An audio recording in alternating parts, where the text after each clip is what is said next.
എല്ലാം തന്നെ ഒത്തിരി നെഗറ്റീവ് കമന്റ്സുകളുമായി ഒത്തിരി കൂടുതൽ പ്രേക്ഷകർ വരുന്നുണ്ട്. അതോടൊപ്പം തന്നെ അധിക്ഷേപിക്കുന്ന തരത്തിലുള്ള നെഗറ്റീവ് കമന്റ്സും പടച്ചു വിടുന്നുണ്ട്. എന്തിനാണ് ഇങ്ങനെ നെഗറ്റീവ് കമന്റ്സ് പടച്ചു വിടുന്നത്? വളരെയധികം കഷ്ടപ്പെട്ട് ഒരു ചിത്രം തിയേറ്ററിൽ എത്തിച്ചതിന് ശേഷം ആ ഒരു ചിത്രം കാണാതെ തന്നെ നെഗറ്റീവ് കമന്റ്സുകൾ പടച്ചു വിടുകയും അതുപോലെ തന്നെ ഒത്തിരി നെഗറ്റീവ് കമന്റ്സ് എന്ന് പറഞ്ഞ റിവ്യൂസ് പ്രേക്ഷകരെ തെറ്റിദ്ധരിപ്പിക്കുന്ന ഒരു സഞ്ചാരമാണ് കണ്ടുകൊണ്ടിരിക്കുന്നത്. ഇത്തരത്തിൽ വലയം ചെയ്തിരിക്കുന്ന മാഫിയാസാണ് ഇന്ത്യൻ സിനിമ ഇൻഡസ്ട്രിയെ തച്ചുടയ്ക്കുന്നതെന്ന് ഒരു 100 വോൾട്ടേജിൽ നമുക്ക് പറയാം. അപ്പോൾ ഇത്തരത്തിൽ നല്ലൊരു ചിത്രത്തിന് നെഗറ്റീവ് കമന്റ്സ് പടച്ചുവിടുന്ന ഇതേപോലുള്ള കൂതറ മീഡിയാസിനെ കട്ട് ചെയ്തതാണെന്നാണ് പറയാനുള്ളത്. അപ്പോൾ മലയാളികളുടെ അഭിമാന താരം സൗബിന് ഒരു ബിഗ് സല്യൂട്ട്. കാരണം മോണിക്ക എന്ന് പറയുന്ന ആ ഒരൊറ്റ സോങ്ങിന്റെ ചടുല നൃത്തം കൊണ്ട് ലോകം മുഴുവൻ പ്രേക്ഷകർ നെഞ്ചിലേറ്റിയ സൗബീൻ സത്യത്തിലെ മലയാളി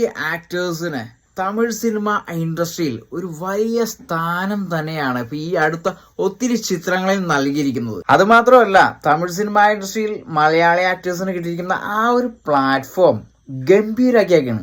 അവസാനമായിട്ട് ഗംഭീരാക്കിയേക്കണം നമ്മുടെ സൗബീനൊക്കെയാണ്. മഞ്ഞുമൽ ബോയ്സ് എന്ന് പറയുന്ന ആ ഒരു ചിത്രത്തിലൂടെ തന്നെ സൗബീനെ ഈ തമിഴ് പ്രേക്ഷകർ ഒന്നടങ്കം 2 കൈ നീട്ടി സ്വീകരിച്ചൊരു കാഴ്ച നമ്മൾ കണ്ടാണ്. തീർച്ചയായിട്ടും അതിനുശേഷം മോണിക്ക എന്ന് പറയുന്ന ഈ ഒരൊറ്റ സോങ് കൊണ്ട് തന്നെ ലോക പ്രേക്ഷകർ കയ്യിലെടുത്തിരിക്കുകയാണെന്ന് തന്നെ ഒരു 100 വോൾട്ടേജിൽ പറയാം. അപ്പൊ കൂലി എന്ന് പറയുന്ന ഈ ഒരു ചിത്രം സൗബീൻ എന്ന് പറയുന്ന ഈ ഒരു മലയാളി ആക്ടറിന്റെ ഒരു വലിയൊരു പൊൻതൂവൽ തന്നെയാണ്. കാരണം പാൻ ഇന്ത്യൻ ലെവലുള്ള ഒരു ആക്ടറായിട്ട് മാറിയിരിക്കുകയാണ്. അതും സൂപ്പർ സ്റ്റാർ രജനികാന്ത് എന്ന് പറയുന്ന ആ ഒരു മഹാനടനൊപ്പം. അതുകൊണ്ട് തന്നെ ഒരു ബിഗ് സല്യൂട്ട് വീണ്ടും. അപ്പോൾ നെഗറ്റീവ് കമന്റ്സുകൾ പടച്ചു വിടുന്ന മീഡിയാസിനെ ശ്രദ്ധിക്കാതെ ഡയറക്ട്ലി തിയേറ്ററിൽ പോയി കാണേണ്ട ഒരു നല്ലൊരു ചിത്രമാണ് കൂലി. തീർച്ചയായിട്ടും നിങ്ങൾ ഓരോ പ്രേക്ഷകരും അഭിപ്രായങ്ങൾ കേൾക്കാതെ തിയേറ്ററിൽ പോയി കാണുക. ഒരു വലിയൊരു തിയേറ്റർ എക്സ്പീരിയൻസ് തന്നെയാണ് കൂലി എന്ന് പറയുന്ന ഈ ഒരു സൂപ്പർ സ്റ്റാറിന്റെ ഈ ഒരു ചിത്രം.